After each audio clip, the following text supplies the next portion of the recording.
నమః. హరిః ఓం.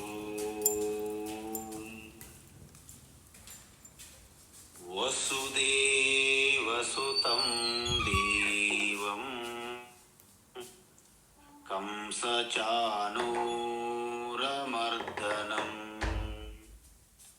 దేవకీ పరమానందం కృష్ణం వందే జగద్గురుం.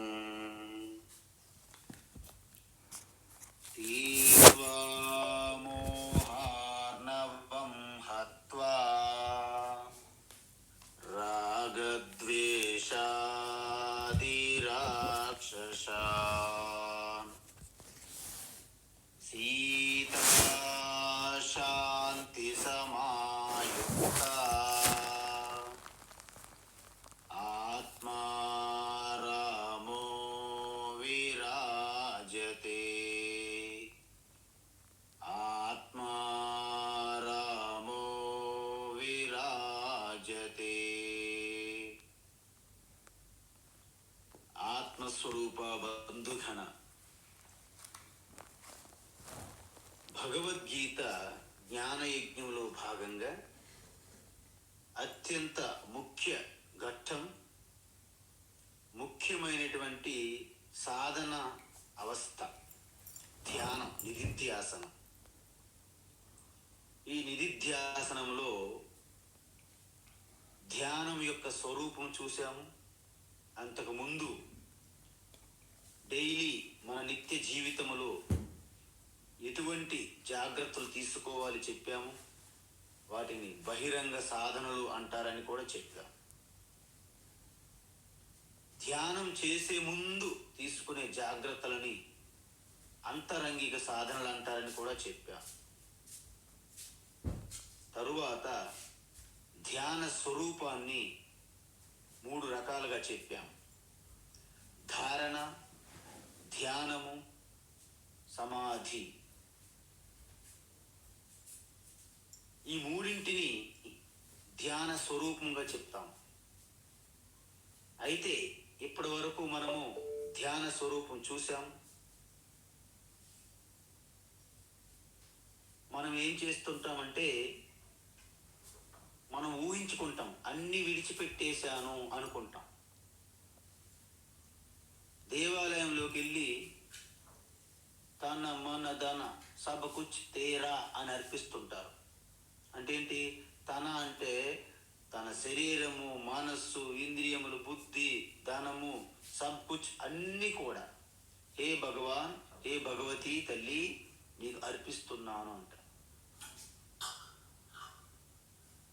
మీకు చిన్న విషయం చెప్తాను, ఇది ఎలా అర్పిస్తుంటారు. పైకి మాటలుగా అర్పించడం సరిపోదు. వాస్తవంగా మీరు సంకల్పం చెయ్యకుండా త్యజించగలగాలి.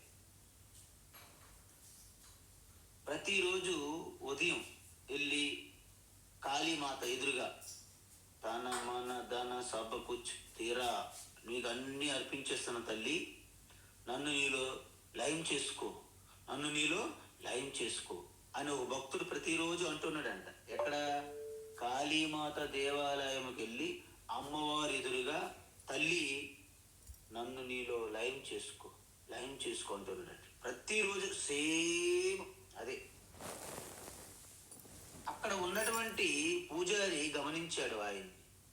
ప్రతిరోజు నన్ను నీలో లయం కలుపుకో, లయం చేసుకుంటున్నాడు, ఇది ఎంతవరకు నిజం చూద్దామని పూజారి ఒకరోజు ఆ అమ్మవారి విగ్రహం వెనుక దాక్కున్నాడు. మళ్ళీ వచ్చాడు భక్తుడు, అంత ప్రార్థన చేశాడు. మొత్తం సర్వం నీదే తల్లి, నీలో నన్ను కలుపుకో, లయం చేసుకో అంటున్నాడు. అయితే వెనుక ఉన్నటువంటి పూజారి తన యొక్క గొంతు మార్చి, నాయన దగ్గర రా, నాలో కలుపుకుంటాను, రా దగ్గర రా. ఒక్కసారి భక్తుడు విన్నాడు, అమ్మ బాబోయ్, అమ్మగారు నిజంగా కలుపుకున్నట్టు ఉన్నారు. అమ్మ క్షమించాలి, నా బిడ్డలు ఇంకా కొంతమంది ఇంక చదువుకుంటున్నారు, వాళ్ళకి ఇంకా ఉద్యోగాలు లేవు, వాళ్ళకి పెళ్లి చేయాలి, తర్వాత వస్తాను అప్పుడు కలుపుకుందు కానీ వెంటనే వెళ్ళిపోయాడండి అక్కడ. మనం అందరం కూడా ఈ విధంగానే కలుపుకో, లయం చేసుకో, తీసుకుపో, ఊరికి పై మాటలు అంటాం. నిజంగా మీరు అలాగ అంటున్నారా?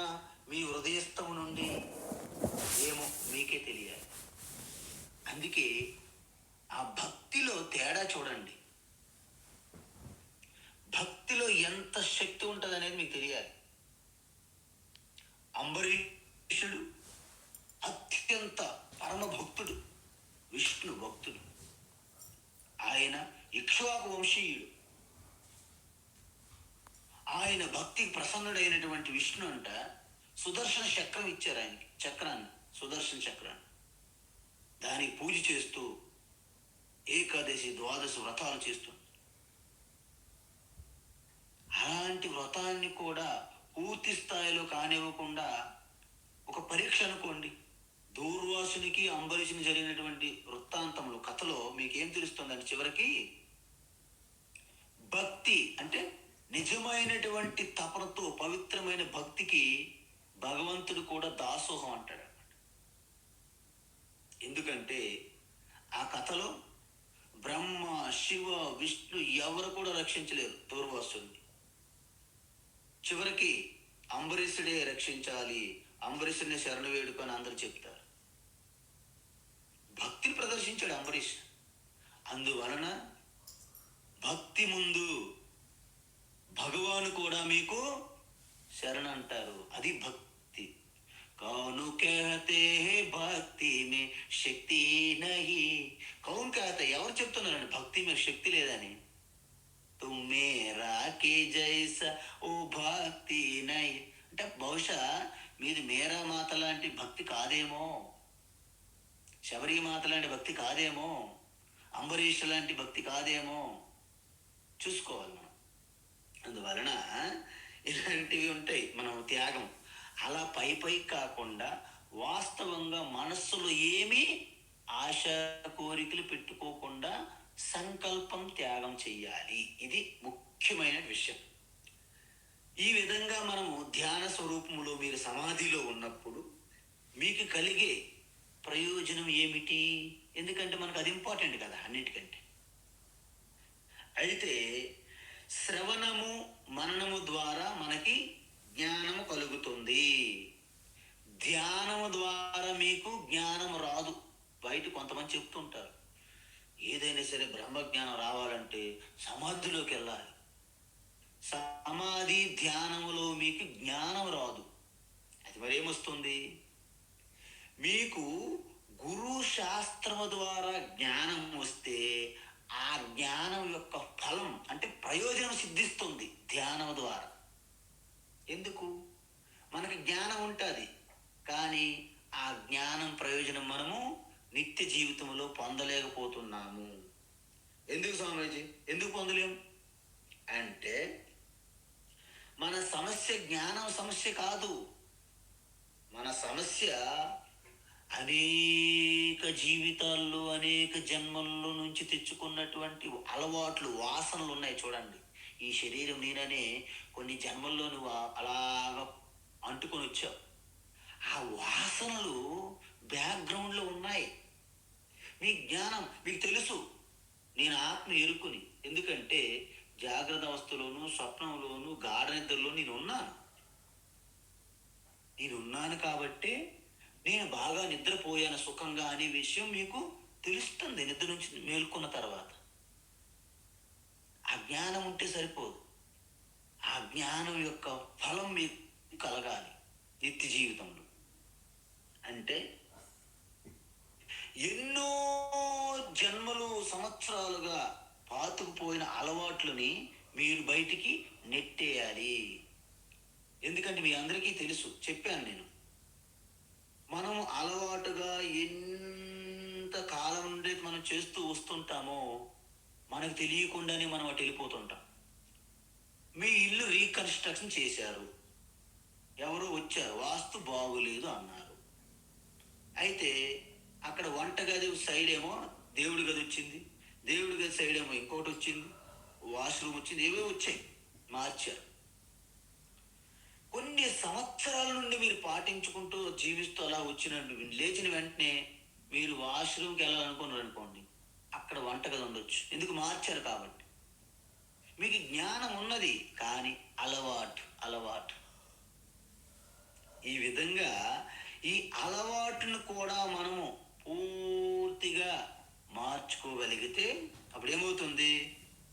మన ప్రవర్తన అంటే మనకి తెలుసుకోకుండా జరుగుతున్న దాన్ని మనం పూర్తిగా మార్చుకోగలుగుతాం. అప్పుడు ఏమవుతుందంటే మన దృష్టి అంతా జ్ఞాన దృష్టిగా మారుతుంది. ఇప్పుడేంటి? లౌకిక దృష్టి. ఆ లౌకిక దృష్టి ప్లేసులో జ్ఞాన దృష్టి. అందుకే అంటారు, దృష్టిం జ్ఞానమయం కృత్వా పశ్యేత్ రామమయం జగత్. ఇప్పుడు నేను ఆత్మారామ, నేనే మొత్తము ప్రపంచము సృష్టి అంతా ఆత్మరామయ్యే వ్యాపించి ఉన్నారు అనే జ్ఞాన దృష్టి మీకు కలిగినప్పుడు ఎక్కడ చూసినా రామమయం జగత్ అవుతుంది. అంటే దృష్టిని ఆత్మారామమయం కృత్వ అంటే ఆత్మారామమయ జ్ఞానం అనే దృష్టి కలిగినప్పుడు రామమయం జగత్ మీకు గోచరిస్తుందని అర్థం. అంటే మనమేమనుకుంటాము జనరల్గా, నేను నాకు ఓకే కాదండి, మీరు ఓకే అని మనకు అనిపిస్తుంది ఒక్కోసారి. ఎందుకు? మనకంటే ఇతరులందరూ ఆనందంగా సుఖంగా ఉన్నారనే భ్రమ మనకు ఉంటుంది. మనకే కష్టాలు ఉన్నట్లు మిగతా వాళ్ళందరికీ చాలా ఆనందంగా జాలీ జాలీ జాలీ జాలీ జాలీ గుడ్ టైం అన్నట్టు మనం భావిస్తాం. కానీ వాళ్ళతో కలిసి కొంతకాలం పాటు మీరు వ్యవహారం చేస్తుంటే మీకు తెలుస్తుంది, అబ్బే వీళ్ళకంటే నేనే బెటర్ అండి, నేనే సుఖంగా ఉన్నాను, వీళ్ళేంత సంసారంలో కూరుకుపోయారే అనిపిస్తుంది నీకు. అలాగా కొన్నాళ్ళకి ఏమంటారు తెలుసా, వీళ్ళెంత ఇబ్బందులు దుఃఖము అజ్ఞానులు ఉన్నారండి, నేనే బెటరు అనే భావన మీకు కలుగుతుంది. అలాగా అది శాశ్వతం కాదు. అది కూడా కొంతకాలంకి ఇద్దరు కూడా సెటిల్మెంట్ లాగా ఇద్దరు కూడా అజ్ఞానంతో బాధపడుతూ ఉంటారు. కానీ ఎవరైతే భగవద్గీత ఈ విధంగా జ్ఞాన తపస్సు జ్ఞాన యజ్ఞములు ఎవరైతే రోజు తప్పకుండా సమయానికి వచ్చి ఏకాగ్రతతో ఎవరైతే అత్యంత శ్రద్ధ భక్తితో వినాలి, ఊరికే టైం పాస్ కోసం వినడం కాదు, అందులో మీరు ప్రాతకాలంలో బ్రహ్మ ముహూర్తంలో భగవద్గీత జ్ఞాన యజ్ఞములు మీరు పాల్గొన్నారంటే దీని ఫలం అనేది మోక్షమే. ఎందుకంటే అనంత ఫలం ఉండాల్సిందే దీనికి. కాబట్టి ఇప్పుడు మనకేమవుతుంది, చివరికి నాకు సమస్య లేదు, మీకు సమస్య లేదు, ఇదంతా ఒక డ్రామా అని స్పష్టత వస్తుంది మీ ఇద్దరికి, మీ ఫ్రెండ్స్ మధ్య ఒప్పందం మారిపోయింది. అందువల్ల నిజంగా సమస్య ఎక్కడ ఉంది? సమస్య బయట లేదు, మన అజ్ఞానమే సమస్య, మన అలవాట్లే సమస్య. కాబట్టి ఇప్పుడు ఉదాహరణ చెప్పుకుందాం. ఒక వ్యక్తికి ఇద్దరు వ్యాపారం చేస్తున్నారు. ఒక వ్యక్తి ఏమనుకున్నాడంటే, నాకు 60% వస్తే లాభం వస్తే బాగున్ను అని ఊహించుకుంటున్నాడు. ఇంకొకరు ఏమంటున్నారు, నాకు 40% వస్తే చాలు ఆనందంగా ఉంటానని ఆయన అనుకున్నాడు. ఇప్పుడు 50% లాభం వచ్చిందట కంపెనీలో. ఆ ఇద్దరి యొక్క ఆలోచన చూసారా? 60 ఇస్తే బాగుండును అనుకునే వానికి నిరాశ మిగిలింది. ఎందుకు? 50% లాభం వచ్చింది. 40% లాభం వస్తే బాగుండు ఎగిరి గొంతులేస్తాం అనుకునే వ్యక్తికి 10% ఎక్కువ వచ్చింది, 50% వచ్చింది. ఆయన ఆనందం చూడండి, ఈయన దుఃఖం చూడండి. ఎందుకు? వచ్చిన 50% లాభము ఇద్దరు దృష్టిలో వేరుగా ఉన్నది. అదేవిధంగా మన బిడ్డ ఇద్దరు స్టూడెంట్స్ చదువుతున్నారు. ఒకరేమో పాస్ అయిపోతే చాలు నా జీవితం ధన్యం అనుకుంటాడు, ఇంకొకరేమో యూనివర్సిటీ ఫస్ట్ వస్తేనే అనుకుంటాడు, యూనివర్సిటీ సెకండ్ వచ్చినా అని దుఃఖమే మిగులుతుంది. ఈయన కాస్త పాస్ మార్క్ వస్తే చాలు ఆనందం. చూడు తేడా ఎక్కడ ఉంది? మీరు పెట్టుకున్నటువంటి ఆ యొక్క హోప్, ఆశ ఏదైతే ఉందో అక్కడ ఉంది. అందువలన మనం ఎప్పుడు కూడా ఏం చేయాలంటే, ఫలితం మనకి ఎలాగ ఉన్నా మనం సంసిద్ధంగా ఉండాలి. వేదాంతం అనేది మన పరిస్థితులను అర్థం చేసుకోవాలి. ఎలా అర్థం చేసుకోవాలని చెప్తుంది అనమాట. ఎందుకంటే కొన్నిసార్లు పరిస్థితులు మనం తీర్చిదిద్దగలిగే అవకాశం ఉంటుంది. అప్పుడు మీరు పరిస్థితుల్ని చక్కబెట్టుకోవాలి. కొన్ని పరిస్థితులు మీరు చక్కబెట్టే మీ చేతుల్లో ఉండవు. దాన్ని మనం చక్కబెట్టాలని ఎంత ప్రయత్నించినా చివరికి నిరాశ మిగులుతుంది. అయితే ఇప్పుడు చెప్పండి మీరు, పరిస్థితుల వల్ల నాకు ఆనందంగా నేను లేను. మరి ఎలా ఉన్నాను? ఎటువంటి పరిస్థితులు ఉన్నప్పటికీ నేను ఆనందంగా ఉన్నాను. ఎందుకు? మీ స్వరూపం ఆనందం అండి. మీ స్వరూపానికి ఇంకో పేరు ఆత్మ ఆనంద, అనంత ఆనంద మీ పేరు. ఇప్పుడు ఉదాహరణ చెప్తాను చూడండి. మీరు ఉత్తర భారతదేశంలో మహాత్ముల గురించి తక్కువగా వినుంటారు, కానీ ఒక మహాత్మ పేరు విని ఉండాలి ఈ పాటికి. జగద్గురువు రామభద్రాచార్య అంటారు. ఆయనకి 2 నేత్రములు లేవు, మన సూరదాసులాగా. ఆయన చిన్నప్పుడే ఒక ప్రమాదవశత్తు 2 నేత్రములు కోల్పోయారు ఆయన, రామభద్రాచార్య. అయితే అత్యంత ఆ తపోనిష్టతో జ్ఞాన నేత్రం ద్వారా సర్వశాస్త్రముల యొక్క జ్ఞానము గ్రహించగలిగారు ఆయన. ఆయనకు ఒకసారి అడిగారు, గురువు గారు మీ నేత్రములు బాగు చేసి ఆపరేషన్ చేస్తే దృష్టి వస్తుంది, చెయ్యాలా? నాకు వద్దు అన్నాడు. ఎందుకు? నేను ఇంతవరకు అంతకుముందు చిన్నప్పటి నుంచే నేను చూసినటువంటి లౌకిక ప్రపంచ దృశ్యాలన్నీ ఇక చాలు, నీకు ఇది అక్కర్లేదు, నువ్వు దివ్య దృష్టి, ఆత్మ దృష్టి, జ్ఞాన దృష్టిలో ఉండు, జ్ఞాన దృష్టితో నన్ను చూడు అని శ్రీరాముడు నాతో చెప్పాడు అన్నాడు ఆయన. అంతే. కాబట్టి నేను స్పష్టంగా రామదర్శనాన్ని దర్శిస్తుంటాను, ఆత్మారామనే నేను చూస్తాను. బయట ఉన్న రామ కంటే నాకు ఆత్మారామ నిత్యము నేను స్పృశిస్తాను, ఆయనతో ఆలింగనం చేసుకుంటాను, ఆయన దర్శిస్తాను అని చెప్పాడు ఆయన. అంటే ఆయనకి ఈ నేత్రములతో చూసినటువంటివన్నీ కూడా అవి తాత్కాలికము, క్షణికము, వాటితో నాకు పని లేదు. నా భగవాన్ చూసేందుకు నా హృదయం ఉంది, జ్ఞాన నేత్రము అని చెప్పాడు. అలా ఉండాలి. అదే మనకి ఒక్క ఇంద్రియం ఏదైనా ఫాల్ట్ వస్తే కింద మీద పడిపోతాం. ఇలా చాలా దృష్టాంతాలు ఉన్నాయి మనకి. అందువలన ఎప్పుడైతే మన చింతలు, మన బెంగలు మనం పెద్దగా భూతార్థం పెట్టి చూస్తాం, అలా చూడకూడదండి. మీకు చిన్న ఉదాహరణ చెప్తా. పగలు మీరు ఆకాశం వైపు చూస్తే మీరు ఏం చేస్తారు? నక్షత్రాలు కనిపిస్తాయా మీకు? కనిపించవు. అంటే పగలు నక్షత్రాలు లేవని అర్థమా? ఉన్నాయి, కానీ ఆ నక్షత్రాల కంటే అత్యంత ఎక్కువ ప్రకాశవంతంగా సూర్యుడు ప్రకాశించడం వలన నక్షత్రాలు వాపోయాయి, బాసిపోయినాయి. అసలు వాటి ప్రకాశం అనేది లేదు అక్కడ మనకి.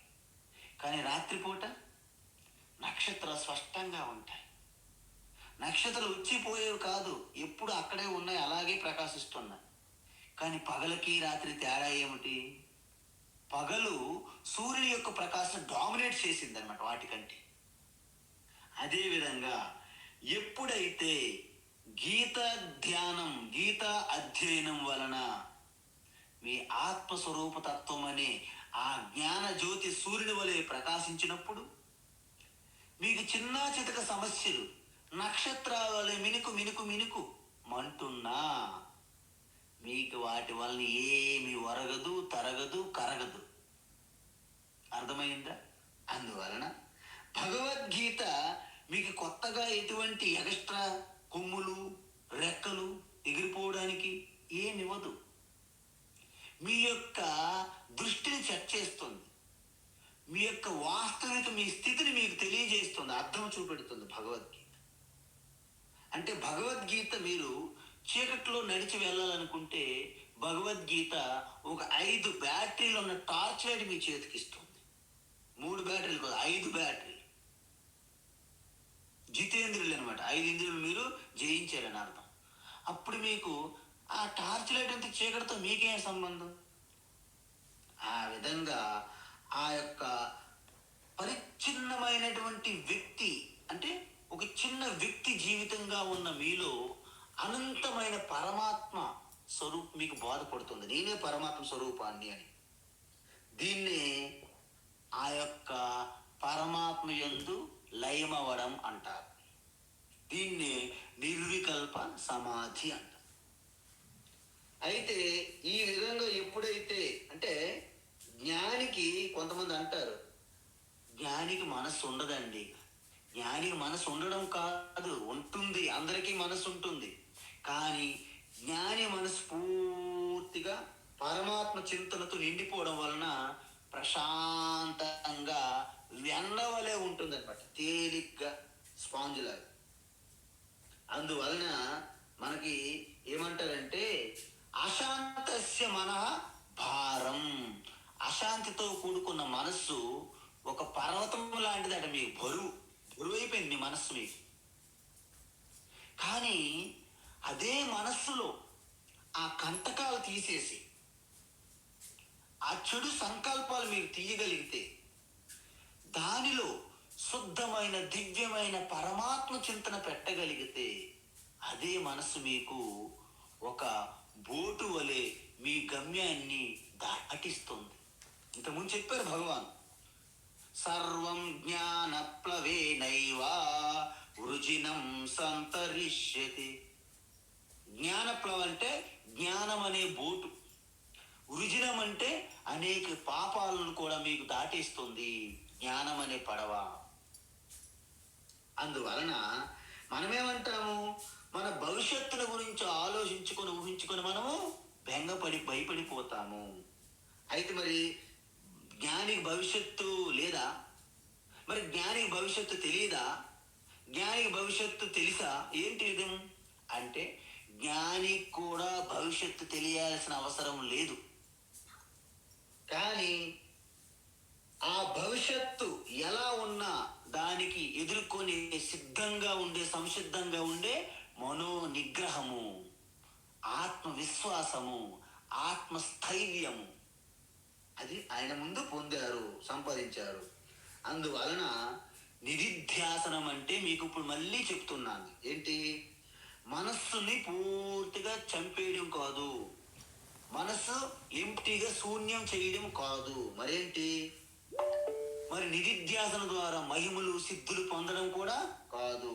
అంటే మరి ఏం చేయాలి? పరిస్థితులను ఉన్నది ఉన్నట్టుగా మనం అంగీకరించాలంటే, పరిస్థితుల్ని ఉన్నది ఉన్నట్టుగా అంగీకరించాలి. మన బిడ్డ, మన ఆడపడుచుడు ఎవరైనా సరే మీరు కొన్ని మంచి విషయాలు చెప్తున్నప్పటికీ వాళ్ళు స్వభావంగా వాళ్ళు వినే ఓపిక లేనప్పుడు మీరు చెప్పి చెప్పి చెప్పి దుఃఖించడం కంటే ఎవరిని వారి దారిలో విడిచిపెట్టడం శ్రేయస్సు అన్నారు గీత ప్రకారం. అంటే పరిస్థితులు ఉన్నది ఉన్నట్టుగా మనం అంగీకరించడము, స్వీకరించడమే నిధిధ్యాసనం యొక్క గొప్ప ప్రయోజనం.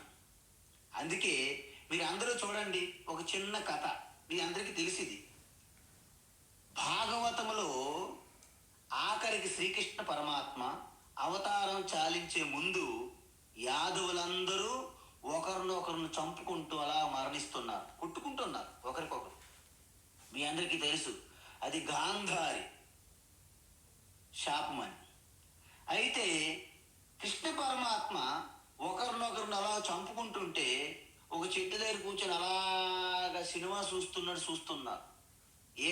ఆయనకు ఆనందమా వాళ్ళందరూ చంపుకుంటుంటే? కాదు, అది ఒక శాపము ద్వారా కలుగుతున్నటువంటి విపత్కర పరిస్థితి. అందులో ఆయన చెయ్యి పెట్టాడు అనుకోండి, ఆ మహాసాధ్వి పతివ్రత స్త్రీ గాంధారికి ఇచ్చినటువంటి శాపం సంగతి ఏంటి మరి? అందువలన కృష్ణ పరమాత్మ చూస్తూ, ఆయన భగవాన్ యాక్చువల్ చెప్పాలంటే సాక్షాత్తు, మీకు ముందే చెప్పాను అవతారం గురించి 4వ అధ్యాయంలో, సర్వశక్తిమంతుడు, సర్వజ్ఞుడు, ఆయనకి అన్నీ తెలుసు అది జరుగుతుందని కూడా. ఆయన ఆపలేరా? కానీ ఎందుకు ఆపలేదు? ఆ పరిస్థితి ఆయన చేతిలో లేదు.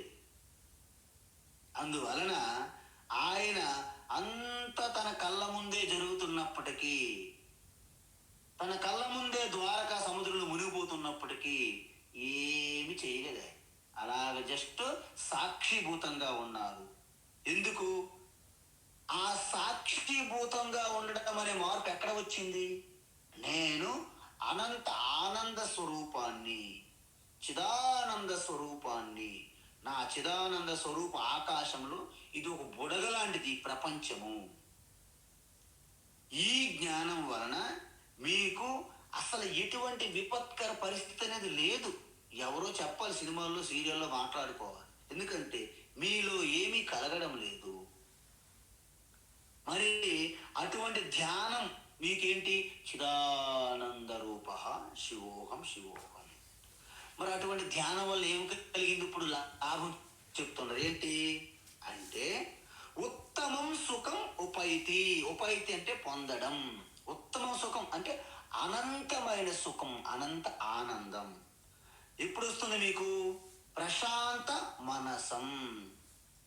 ప్రశాంత మనసం పొందిన వాళ్ళకి అనంతమైన సుఖం పొందుతారు అంటున్నారు. ఇంతకీ ఈ ప్రశాంత మనసం అంటే ఏంటండి? అంటే ఎప్పుడైతే మీలో ఉన్నటువంటి ఆ రజోగుణానికి సంబంధించినటువంటి కామ, క్రోధ, లోభ, మోహ, మదమాత్సర్యాలన్నీ కూడా మనము తుడిసేసామన్నమాట. జాడు పెట్టి ఎలాగ తుడుస్తారో మన అమ్మలు ఇంటికాడ, అలాగ ప్రక్షాళన చేసాం మనం. రిన్ను పెట్టి, నిర్మ పెట్టి బట్టలు ఎలాగైతే మనం పిండుతామో అలాగ పిండడం వలన మీలో ఉన్నటువంటి ఆ రజోగుణంతో కూడినటువంటి అది పోయింది. దాన్ని ఏమంటారు? శాంత రజసం.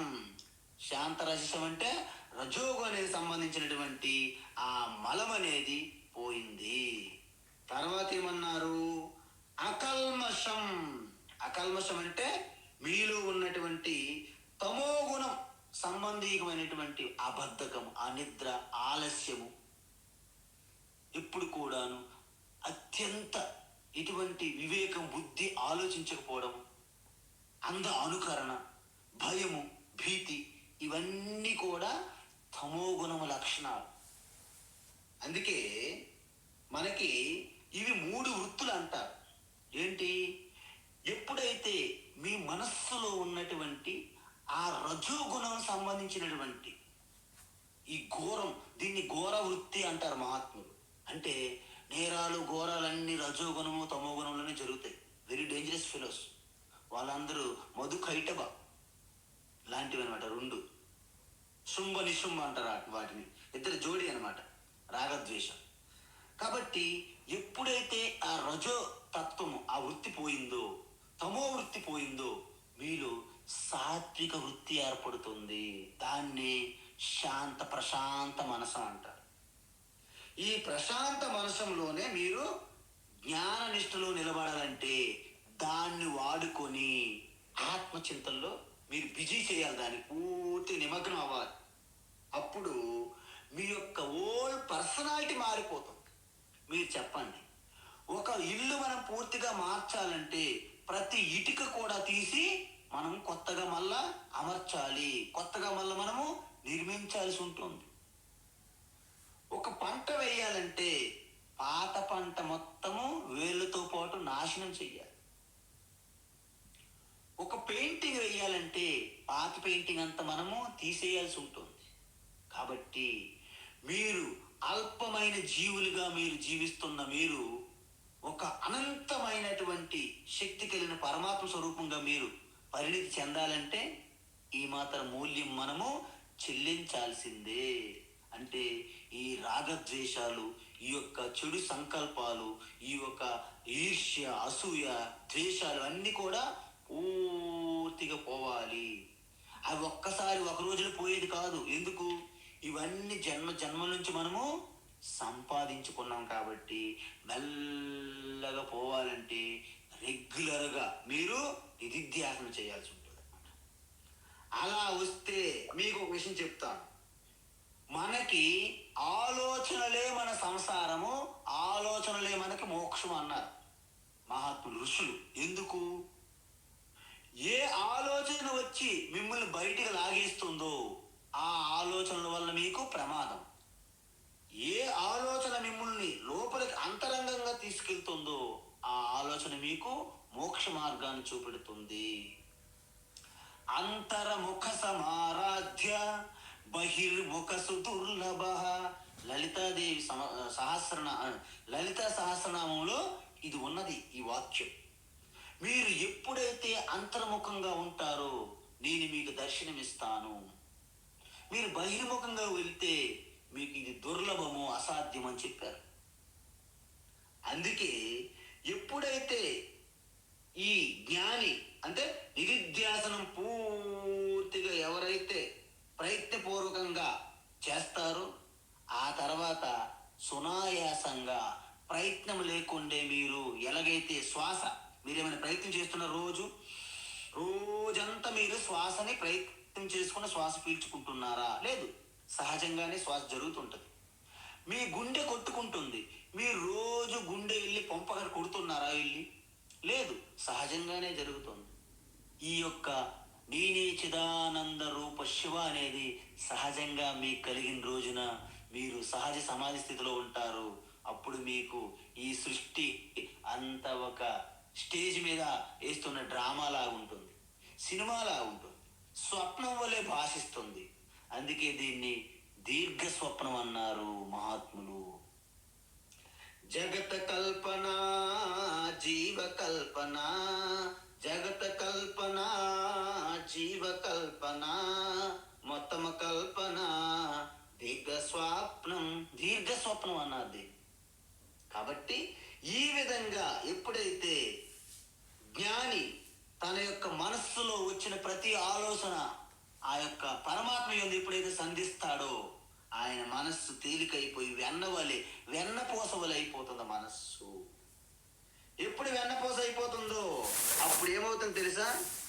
ఆ మనస్సును తీసుకోవడానికి ఆ కుండ అనే శరీరం పగలగొట్టి మీ యొక్క ప్రశాంత మనసం అనే వెన్నని దొంగిలించేవాడు వస్తారు. ఎవరు? వెన్న దొంగ వస్తారు అక్కడికి, కృష్ణ పరమాత్మ. నిత నిత నిత నిత కర్మాకన చోరి గోపీ మనహారి, హరి సుందర నంద ముకుంద హరి నారాయణ హరిహో అన్నారన్నమాట. భజనలో కూడా చెప్తారు ఈ విషయం, గీతా తత్వాన్ని. అందువలన శాంత రజసం అంటే ఏంటంటే మనస్సు ప్రశాంతంగా ఉంటుంది. ఎందుకు?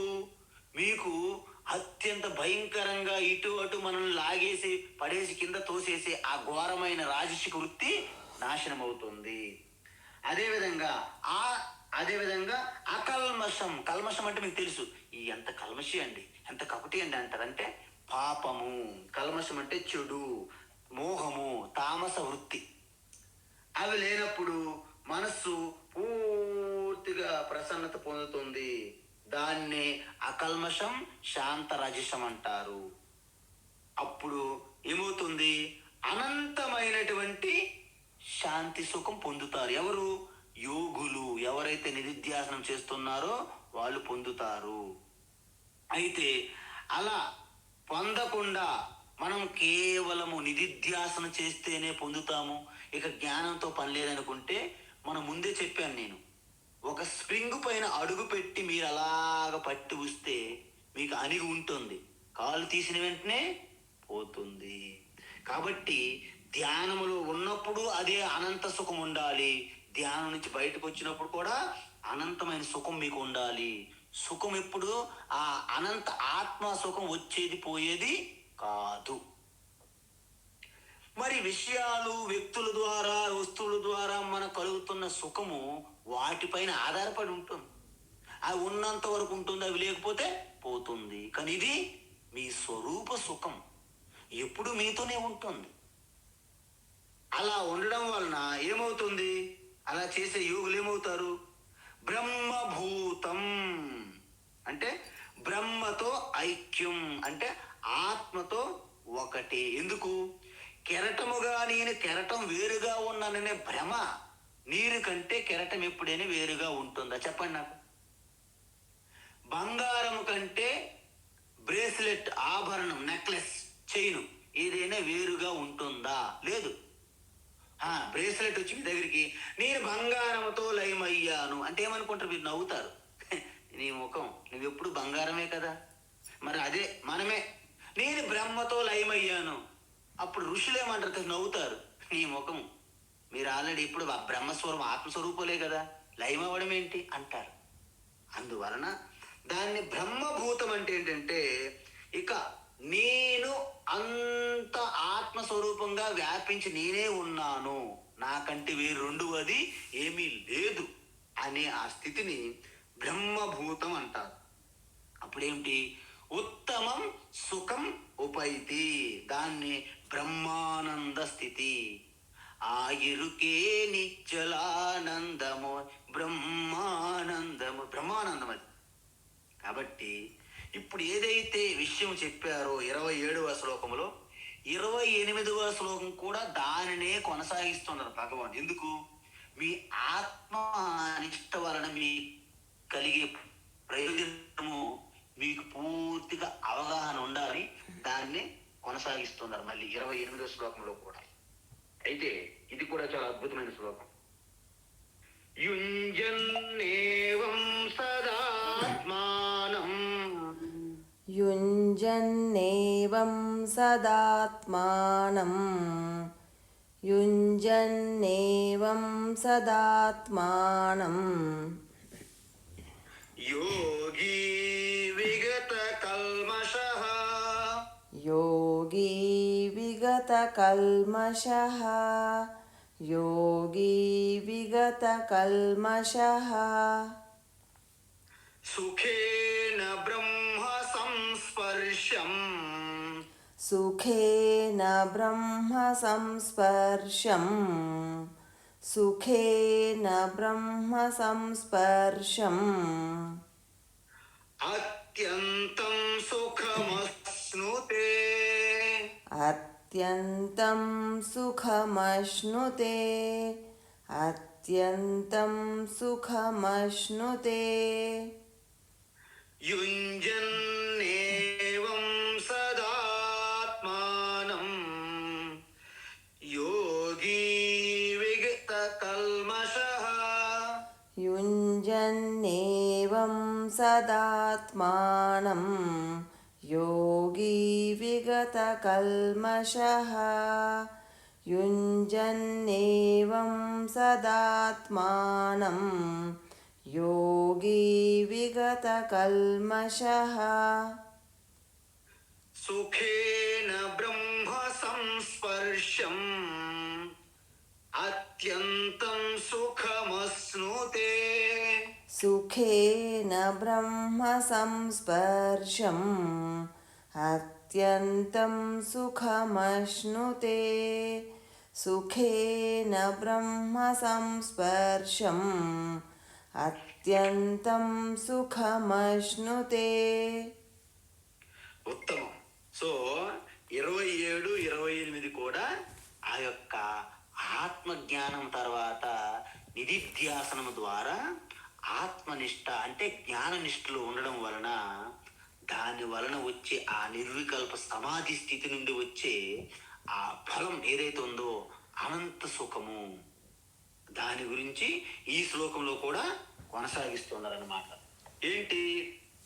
ఏవం అంటే ఈ ప్రకారం. ఏ ప్రకారంగా అంటే ఇంతవరకు ఏదైతే ధ్యాన స్వరూపం గురించి చెప్పారో ఈ విధంగా బహిరంగ సాధనలు, అంతరంగ సాధనలు, ధారణ, ధ్యాన, సమాధి, ఈ ప్రకారంగా ఎవరు సదా అంటే ఎల్లప్పుడూ ఆత్మానం యుంజన్. ఆత్మానం అంటే మీకు ఏదో అనుకోకూడదు. ఫస్ట్ ఇక్కడ ఆత్మానం అంటే మన మనస్సు అంటే ప్రశాంత మనస్సు అని చెప్పాం కదా. ఈ మనస్సుని యుంజన్ అంటే మీ హృదయస్థములో స్ఫురిస్తున్నటువంటి ఆ ఎరుక యందే లగ్నం చేయగలిగితే ఏమవుతుంది? సుఖేన అంటే ఆ ఆనంద ప్రశాంతతో కూడిన ఆనంద స్వరూపంగా బ్రహ్మ సంస్పర్శం అంటే మీ ఆత్మీయ మిగిలిపోతే ఇంక మనస్సు బుద్ధి మరి ఉండవు. వాటికి కూడా అయస్కాంతత్వం వచ్చినట్టుగా, ఇనుముకు వచ్చినట్టుగా అవి కూడా ఆత్మస్వరూపంగానే భాషిస్తాయి.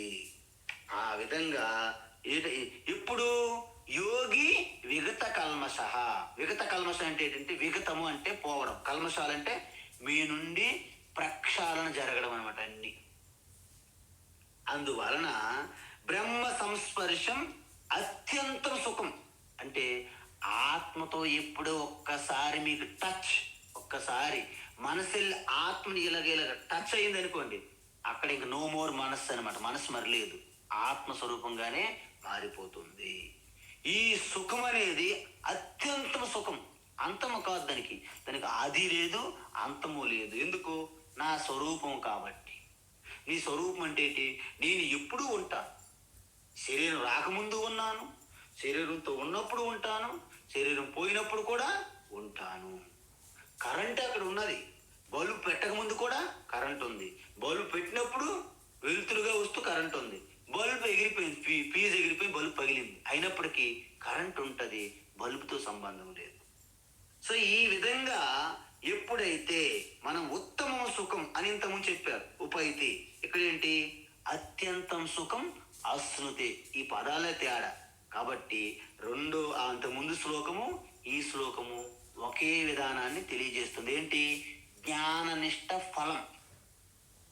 అయితే జ్ఞానం పొందితే శాంతి రావాలి కదా నాకు, అవునా కాదు? అన్నిటి మెయిన్ ఏంటి? జ్ఞానం, ఆత్మతత్వం, నా స్వరూపం. కానీ నాకు ఎందుకు రావట్లేదు అంటే, ఈ జ్ఞానం ద్వారా కలిగే శాంతికి మధ్య కొన్ని బ్లాకులు, కొన్ని అవరోధాలు వచ్చి కూర్చున్నాయి అక్కడ. మీరు చెప్పండి, పైన ట్యాంకులో పూర్తిగా నీరు నిండి ఉన్నది, మనం ఏం చేయాలి? ట్యాప్ ఇలా విడిచిపెడితే నీరు రావాలి, అంతే తప్ప ట్యాప్ విడిచిపెట్టి ఇంకేమైనా మీరు ధ్యానం చేయాలా? ఏమి చేయక్కర్లేదు. ట్యాప్ ఓపెన్ చేస్తే నీరు రావాలి. ఒకవేళ నీరు రాకుండా ఆగిపోయింది అనుకోండి, అంటే ఈ యొక్క ట్యాప్కి ఆ యొక్క ట్యాంక్ మధ్యలో ఉన్నటువంటి ఆ పైపులో ఎక్కడైనా బ్లాకేజ్ సిస్టమ్ అయ్యిందనమాట. ఆ బ్లాకేజ్ సిస్టమ్ ఏదైతే ఉందో అదే మీకు వాసనలు అలవాట్లుగా మధ్యన మనకు బ్లాక్ చేసింది. ఏంటి? మీ స్థితప్రజ్ఞత. మనం ఏం చూసాం ఆల్రెడీ.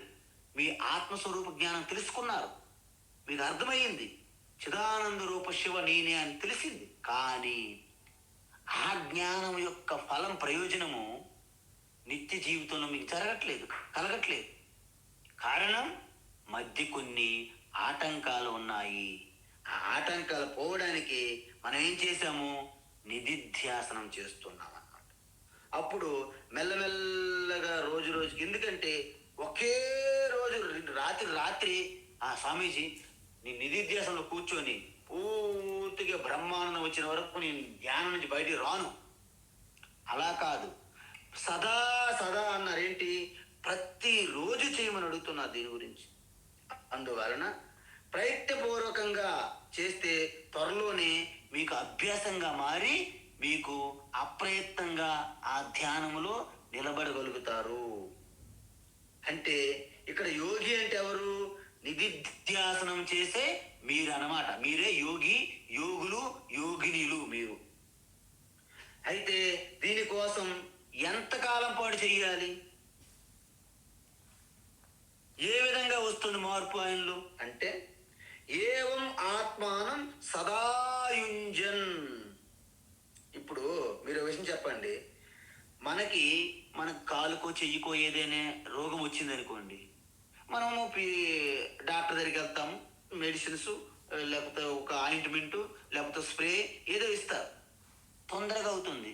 కానీ మన మనస్సుకు సంబంధించిన మానసిక రోగం అనుకోండి, అంత తొందరగా పోతుందా?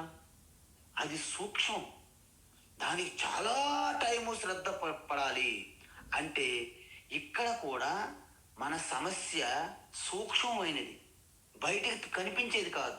మనమేమో జిమ్నాస్టిక్ ఎక్సర్సైజ్ చేయడానికి. కాబట్టి ఈ యొక్క ఆ కల్మషాలన్నీ మీ లోపల కాచుకొని కూర్చున్నాయి. కామక్రోధశ్చ లోభశ్చ దేహే తిష్టంతి తస్కరా. అవి దొంగలు. తస్కరా అంటే దొంగలు. మీ లోపల ఉన్నాయి, బయట లేవు. బయట దొంగలకైతే మనం ఏదో ప్లాన్ చేస్తాం, లోపల మన దొంగలు ఉన్నారు. జ్ఞానరత్నాపహారాయ. మీ ఆత్మజ్ఞానం పొందారు శ్రవణం మననం ద్వారా, దాన్ని దొంగిలిస్తున్నారు. ఎంతటి గొప్ప బ్రిటిష్ వాళ్ళు అంటారు అనమాట. మన కోహినూరు ఎలాగ తీసుకుపోయారు, అలాగా మన యొక్క జ్ఞానరత్నాన్ని తీసుకుంటాను ఈ దొంగలు లోపల ఉండి. కాబట్టి జాగ్రత్త, బహుపరాక్ అంటారన్నమాట. అయితే మనం ఏమంటాము? మనం చాలా డేంజర్స్ జోన్లో ఉన్నాము, అత్యంత ప్రమాద స్థితిలో ఉన్నాము. ఏంటి? మనము ఎన్నో సంవత్సరాల తపస్సుల ద్వారా ఆ శ్రవణము మననము చేసి మీరు ప్రతిరోజు ప్రాతకాలంలో భగవద్గీత అధ్యయనం చేస్తున్నారు. మెడిటేషన్ చేస్తున్నారు. వీటి ద్వారా మీరు సంపాదించుకున్నటువంటి మీ స్వరూప తత్వాన్ని లోపల ఉన్న దొంగలు దొంగిలిస్తున్నారు. అయితే ఈ ధ్యానము ఎంత సమయం చేయాలి? ఎంత సమయం ఏమి ఉండదు. ఎంతవరకు ఊపిరి తీసుకుంటున్నారు మీరు, శ్వాస ఎంతవరకు గుండె కొట్టుకుంటుంది అంతవరకు దీన్ని సదా సదా ఆత్మచింతనతోనే మీరు ఉండాలి. దాని చింతనతో ఉంటూనే మీ కర్తవ్యాలన్నీ నెరవేర్చుకోవాలి, నిర్వర్తించాలి. ఈ విధంగా అంటే మనం ఎప్పుడైతే కొన్ని పరిస్థితులు మనం మార్చలేమో మనమే వాటికి అనుగుణంగా మార్పు చేసుకోవాలి. మనలో మనం మార్పు చేసుకోవాలి. సపోజ్ మనం అన్ని చూస్తుంటాం, పిక్నిక్లు చేస్తుంటాం. అదే విధంగా ఇప్పుడు కైలాస యాత్రలు, ముక్తినాథ్, అనేక ట్రెక్కింగ్లు చేసేవాళ్ళం మేము. నేను ట్రెక్కింగ్ చేసేటప్పుడు ఒకసారి నేను తపోవని వెళ్ళాను, పైకి ఒక కొండ ఎక్కాను అన్నమాట. పైకి కింద ఉన్నవాడు, స్వామీజీ అలా కాదు, మీరు ఇంకా పక్కకు జరగండి అన్న. నేను అన్నాను, పక్కకు జరిగితే కింద పడతానన్న. మరి ఎలా అని ఫోటో తీయాలన్నాడు. ఎలా? ఆయన షట్ చేసుకోవాలి, ఎక్కడ జరగాలి, ముందుగా వెనక ఆయన చూసుకోవాలి, నన్ను జరగడం కాదు. అదేవిధంగా ఏవైతే పరిస్థితులు మీరు మార్చడానికి వీలు లేదో వాటికి అనుగుణంగా మనమే మారాలి. వాటిని మార్చి తీరుస్తాను అని మీరు పట్టుకుని భీష్మించకూడదు. ఇది ఇలాంటి రహస్యాన్ని నేర్పుతాం జీవితంలో భగవద్గీత. భగవద్గీత అంటే మాకు డబ్బులు వచ్చేయాలి, లాటరీకి వెళ్ళిపోవాలి, ఇల్లు చేయాలి, మాకు ఇల్లు అద్దెకిచ్చి వానరు పోవాలి, ఇలాంటివి ఉండకూడదు. భగవద్గీత ఎలాంటి పరిస్థితుల్లోనైనా సరే దుఃఖము లేకుండా, భయం లేకుండా, ఆనందంగా, శాంతంగా, చలించకుండా, ప్రశాంతంగా జీవించే ఆ శక్తి, ఆ అస్త్రాన్ని, శస్త్రాన్ని, మంత్రాన్ని మీకు ఇస్తుంది భగవద్గీత. కాబట్టి భగవద్గీత వలన అత్యంతం సుఖం అశ్నుతే, అనంతమైన సుఖం మీరు పొందుతారు. అయితే ఇక్కడ మీకు ఒక చిన్న విషయం ఏమన్నారు? బ్రహ్మ సంస్పర్శం అంటే ఏమంటారు? ఓహో, బ్రహ్మ అక్కడ ఉన్నారు, నేనేమో అమెరికా వెళ్ళాను, ఒక 2 సంవత్సరాల తర్వాత వచ్చాను, మా అమ్మగారేమో ఎయిర్పోర్ట్లో ఎదురు చూస్తున్నారు, నాయనా రామకృష్ణ అనేసి వచ్చిన వెంటనే ఆలింగనం చేసుకోవడమా? ఇక్కడ అర్థం ఏంటి? సంస్పర్శం అంటే ఆలింగనం చేసుకోవడం అని అర్థమే. కానీ మీరు ఒకటి చెప్పండి, కెరటము నీటితో ఎప్పుడు ఆలింగనం చేసుకుంటుంది? ఓహో, నేను కెరటం కాదు, నేను నీరు కాబట్టి నేను ఆలింగనం చేసుకుంటామని కెరటం వెళ్తుందా? మీరే చెప్పండి. మన మెడలో వేసుకున్న నెక్లెస్ ఎప్పుడు బంగారంతో ఆలింగనం చేసుకుంటుంది? ఆలింగనం చేసుకోవడం ఏంటి? ఎప్పుడు బంగారంగానే ఉందిగా. మనమే పేరు పెట్టాము నెక్లెస్. నువ్వు చిన్న నెక్లెస్, అది పెద్ద నెక్లెస్. లక్ష్మి గారు వేసుకుంది పెద్ద నెక్లెస్, దుర్గా వేసుకుని చిన్న నెక్లెస్ అని మనం అంటున్నాం. కానీ రెండింటిలో ఉన్నది ఏంటి? బంగారమే. అంటే ఆభరణం ఎప్పుడూ బంగారం కంటే వేరుగా లేదు. నేనే బంగారం అని తెలుసుకున్న వెంటనే నేను ఆభరణాన్ని అనే ఆలోచన భ్రమ పోవడమే బంగారాన్ని ఆలింగనం చేసుకోవడం. అంటే నేను సంసారిని, నేను గృహస్థని, నేను సంసారిని, సుఖ దుఃఖాలు నాకు బాధ్యతలు, కర్తవ్యాలు మాకెక్కడ. ఎవరో హిమాలయాల్లో ఉన్నటువంటి సాధులు, సన్యాసులకి ఒక అతను అన్నారు ఈ మధ్యన, ఒక పండితుడు, మళ్ళీ ఆయన ఋగ్వేద పండితుడు. ఆయన అన్నారంట, అయ్యగారు మాకు ఉపనిషత్తు చెప్పండి, బ్రహ్మ విద్య భగవద్గీత అంటే. ఉపనిషత్తులు భగవద్గీత అనేది మీలాంటి వాళ్ళకి కాదు, మరి ఎవరికి? సన్యాసులకి అన్నాడంట. ఆయన ఋగ్వేద పండితుడు. మళ్ళీ చూడండి, ఆలోచించండి, ఇలాంటి పండితులు ఉంటే ఈ భారతదేశం యొక్క సనాతన ధర్మం ఎందుకండి పూర్తిగా పుస్తకాలపై ఎక్కడో పరిమితమైపోదు. అందువలన మనం చాలా అప్రమత్తంగా ఉండాలి, గమనించాలి. ఎవరు నిజమైన వాళ్ళు, ఎవరు మిథ్యాచారులు మనం చూసుకోవాలి. బయట ప్రచారం మనం చెయ్యం, కానీ మనం తెలుసుకోవాలి. ఈ విధంగా ఎప్పుడైతే సంస్పర్శం అంటే ఏంటంటే నా స్వరూపాన్ని ఆత్మారామ స్వరూపంగా స్వీకరించడమే ఆత్మారామ ఆనంద రమణ అంటారు. దాన్ని మీరు ఒక్కసారి గనక పట్టుకుంటే ఇంక ఎప్పుడు కూడా మీతో పాటే ఉంటుంది. అయితే స్వామీజీ, నేను ఆత్మతత్వంలో ఉండేటప్పుడు ఈ ప్రపంచంలో ఉన్న భోగాలు, సుఖాలు, బాంధవ్యాలు, రిలేషన్స్ అన్ని కట్ చేసి ఎలా? వద్దు, అన్నీ ఉంటాయి. వాటితో వచ్చిన సుఖాలు మరి నాకు వద్దా? ఐస్ క్రీమ్ తింటే మరి అది సుఖం అంటున్నారు. మరి నేను ఐస్ క్రీమ్ ఎప్పుడు తినకూడదా? ఎందుకంటే ఐస్ క్రీమ్ సుఖం నాకు వద్దు కదా, నాకు ఆత్మ సుఖమే కదా. అది కాదు, భగవద్గీతలు ఏమంటున్నారంటే, చూడండి అమ్మ నాయనలారా, మీ స్వరూప తత్వం ఆత్మ సుఖం అనేది జనరేటర్ లాంటిది, యూపీఎస్ లాంటిది. మనకి విషయాలు ఇవన్నీ కూడా గవర్నమెంట్ సప్లై చేస్తున్నటువంటి పవర్ స్టేషన్ నుంచి వచ్చిన కరెంటు లాంటిది. కరెంట్ ఉన్నంత వరకు మనం ఆనందంగానే వాడుకుంటాము. కరెంట్ వెళ్ళిపోయింది, ఏం చేస్తాము? జనరేటర్ ఆన్ చేస్తాం. అంటే విషయాలు, వ్యక్తులు అన్నీ ఉన్నప్పుడు వాళ్ళతో పాటు ఆనందంగానే ఉంటాము. అవి పోయినప్పుడు మీ ఆత్మ సుఖం అనే జనరేటర్ ఆన్ చేసుకుంటారు మీరు ఆత్మ సుఖములో. అందువలన ఈ ఆత్మ సుఖము స్వరూపం తెలియని వాళ్ళ సంగతి ఏంటి? అవి ఉన్నప్పుడు కింద మీద DJ 24 DJ rolling, rocking, up and down, రాసుకొని పూసుకొని గుద్దుకొని కింద మీద పడ్డలు ఉంటాయి. అయిపోయినప్పుడు అలా కుంగిపోయి పడిపోతారు కిందకి. ఏం తెలియదు జీవితం. ఏమి జీవితం కనిపించదు వాళ్ళకి. ఎందుకు? కేవలం బయట వస్తువులు, డబ్బులు, ధనము, వ్యక్తులు, అధికారం, హోదా, ఉద్యోగాలు, వీటి మీద ఆధారపడ్డారు. వాటిలో నిత్యము లేదు, శాశ్వతం లేదు కదా. అందువలన వాళ్ళు భయపడిపోతారు. కానీ మీరు అవి ఉన్నా ఓకే, అవి లేకున్నా ఓకే. ఎందుకంటే మీకు ఆత్మసుఖం అనే జనరేటర్ మీతో పాటు ఉంటుంది ఎప్పుడు.